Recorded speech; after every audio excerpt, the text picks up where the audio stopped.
In New Mexico, ancient mysteries live on at Bandelier National Monument, Petroglyph National Monument, and Chaco Culture National Historical Park, where cliff homes, carved symbols, and massive ruins reveal lost stories, hidden meanings, and a past we still struggle to understand. Out in the rugged high desert of New Mexico, there is a place where the cliffs themselves seem to hold memories. If you stand there long enough, in the quiet, you begin to feel like the land is watching you back. This is Bandelier National Monument, a place filled with ancient homes carved directly into soft volcanic rock, hidden paths, and stories that were never fully written down. At first glance, it looks peaceful. Wide canyon walls stretch across the horizon, made of a pale rock called tuff, formed long ago from volcanic ash. The wind moves slowly through the trees, and birds echo across the canyon.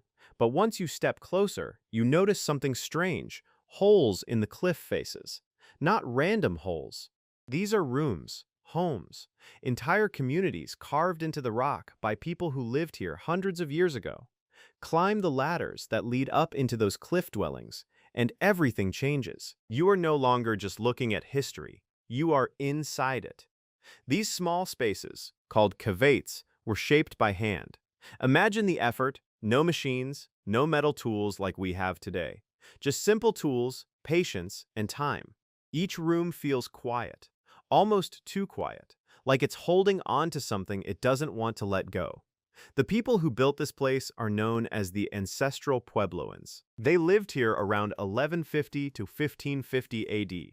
They weren't just surviving, they were building a life. Farming on the canyon floor, collecting water, raising families, and creating a system that worked with the land, not against it. You can still see the remains of stone houses below the cliffs, arranged in patterns that once formed a busy village. But here's where the mystery starts to creep in. Why carve homes into cliffs when you could build them on the ground? Protection is one answer. Being higher up gives you a clear view of anyone approaching. But some researchers believe there could be more to it.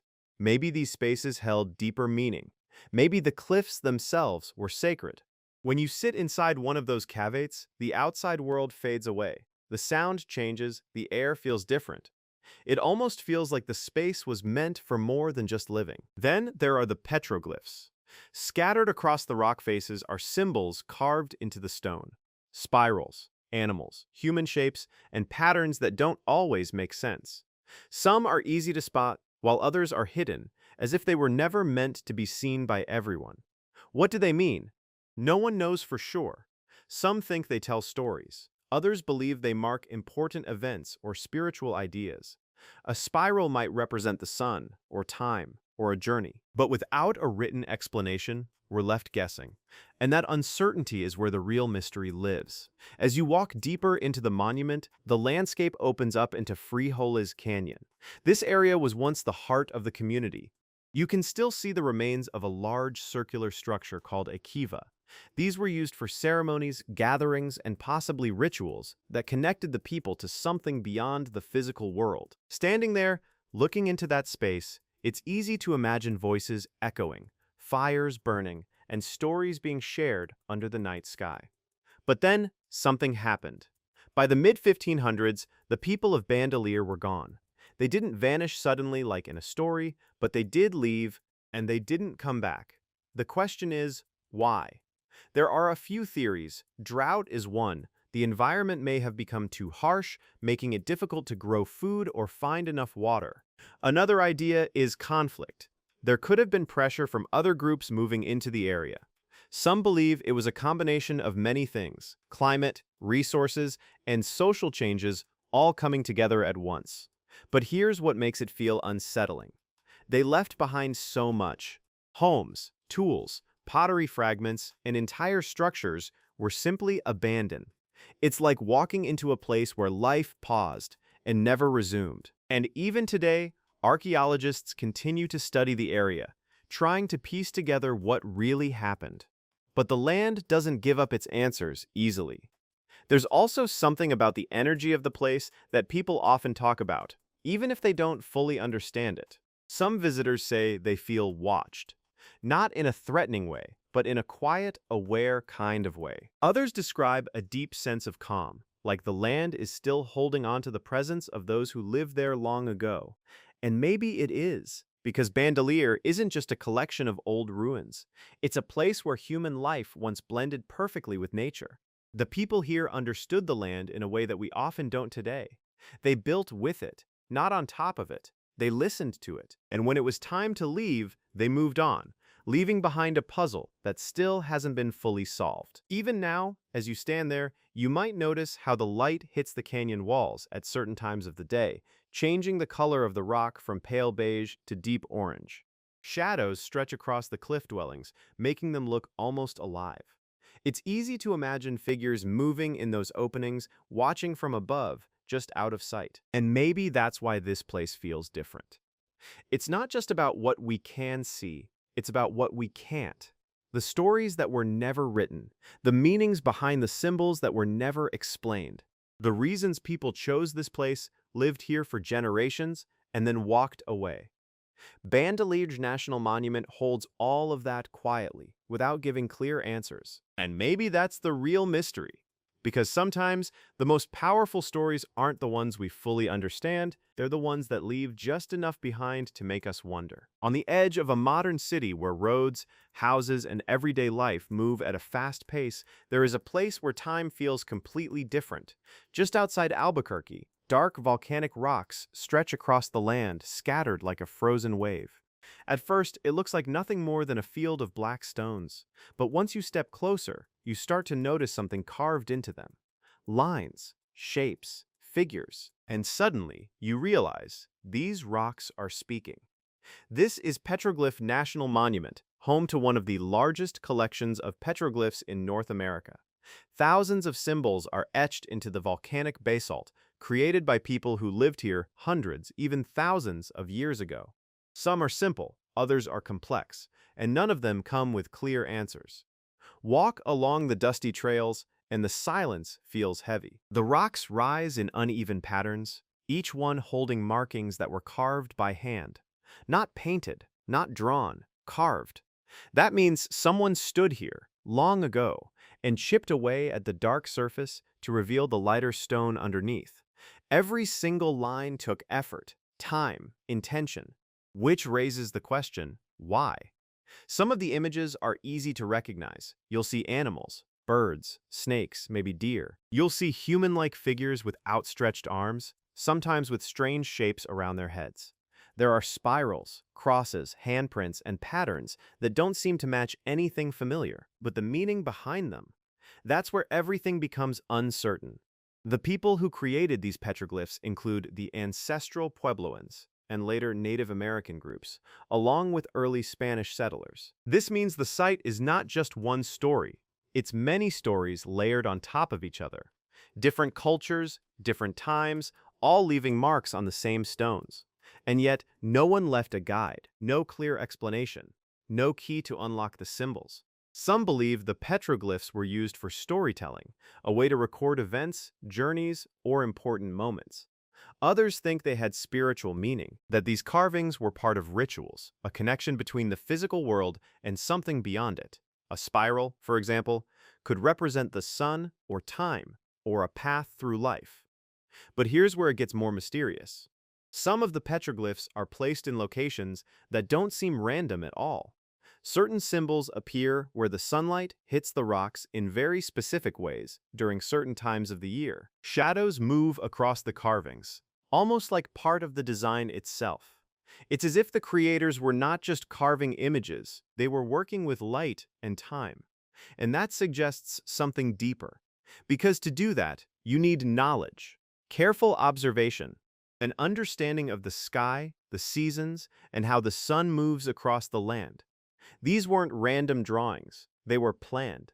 And still, we don't fully understand them. As you keep walking, you may start to feel something unusual. Not fear, exactly, more like awareness.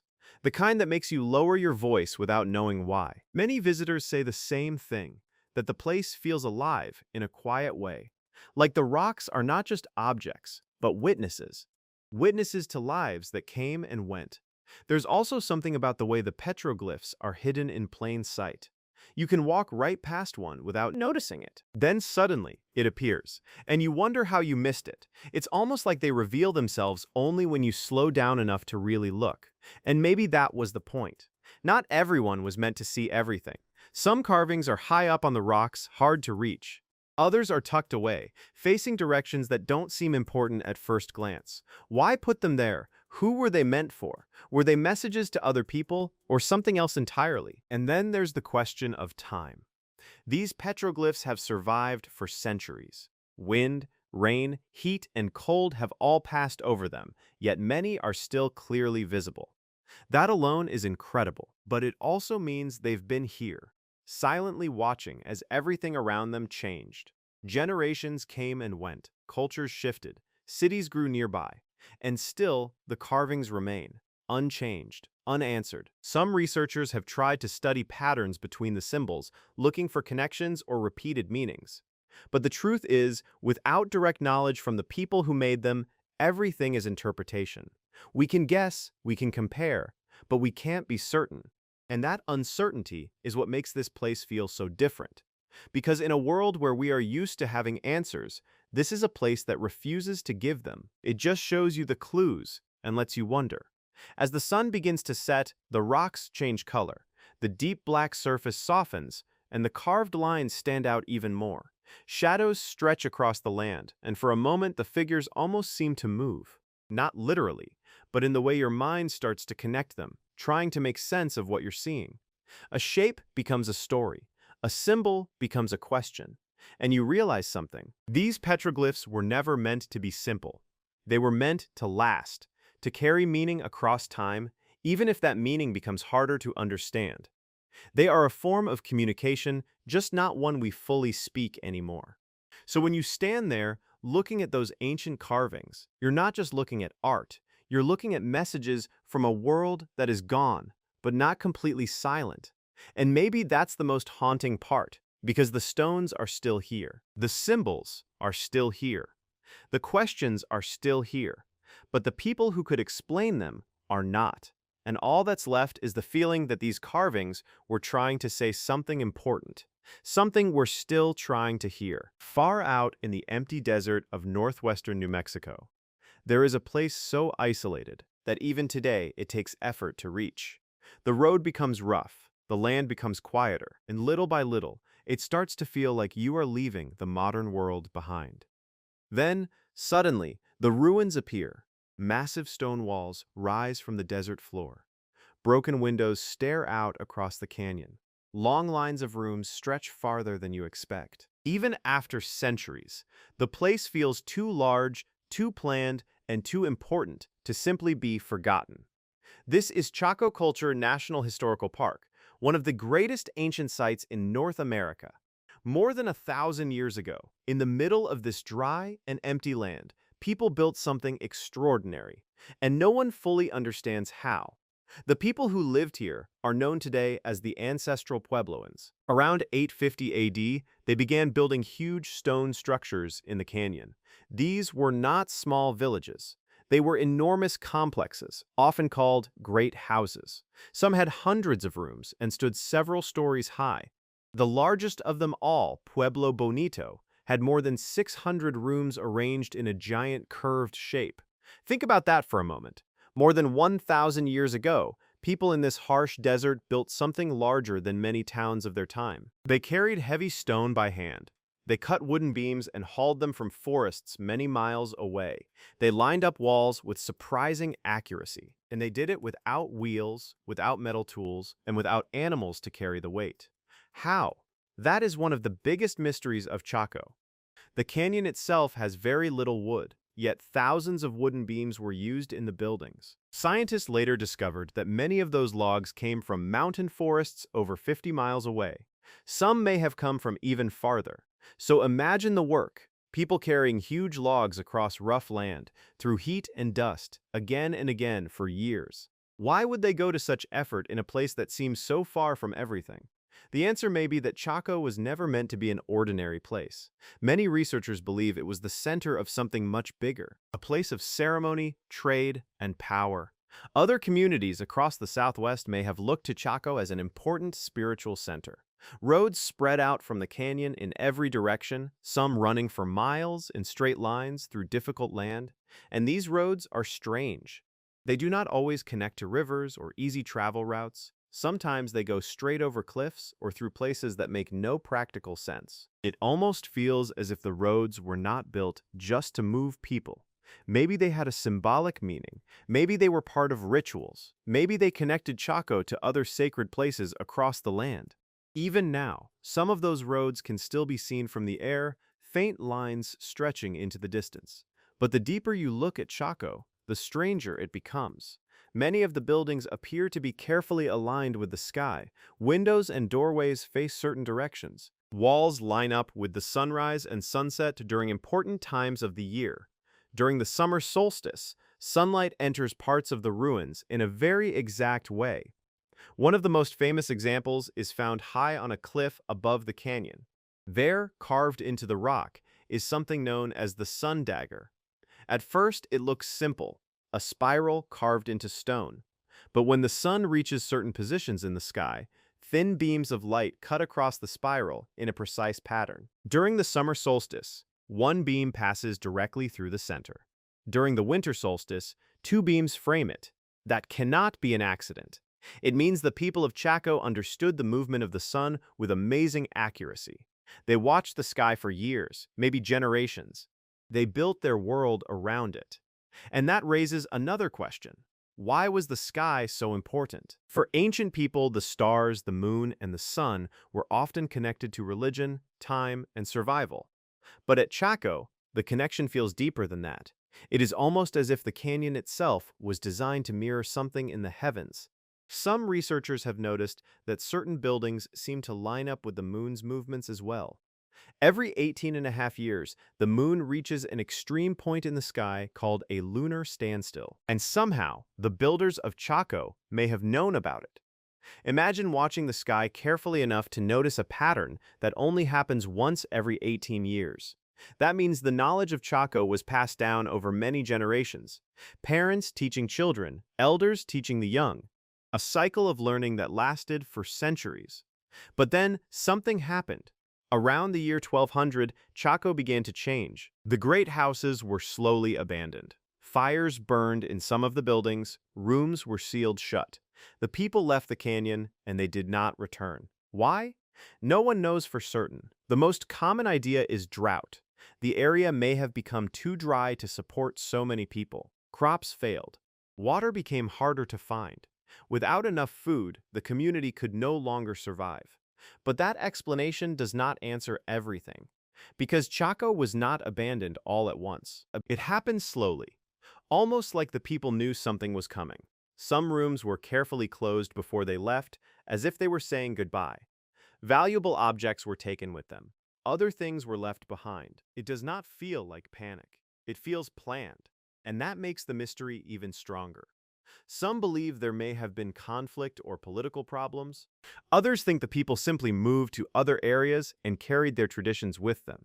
In fact, many Native American tribes today, including the Pueblo peoples, see Chaco as part of their history.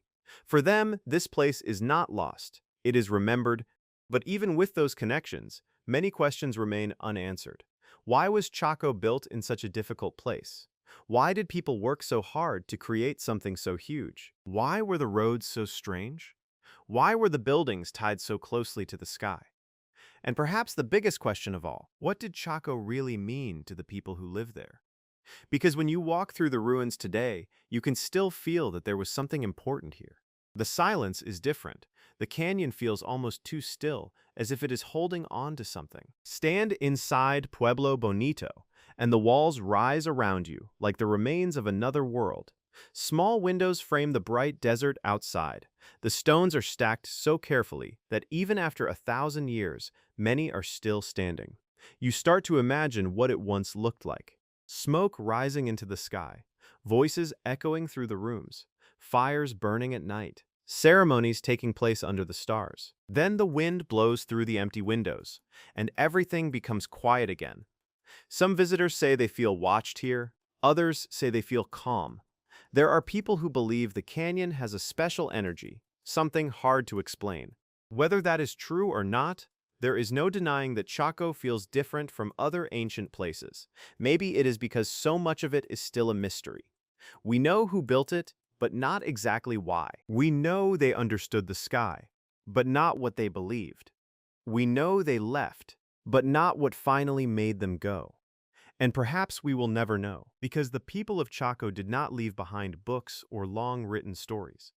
They left behind stone walls, strange roads, and silent symbols carved into the desert. They left behind clues, and every person who visits that canyon becomes part of the search, standing in the middle of those ruins, looking at the same sky the builders once watched, and asking the same question, what was this place really for?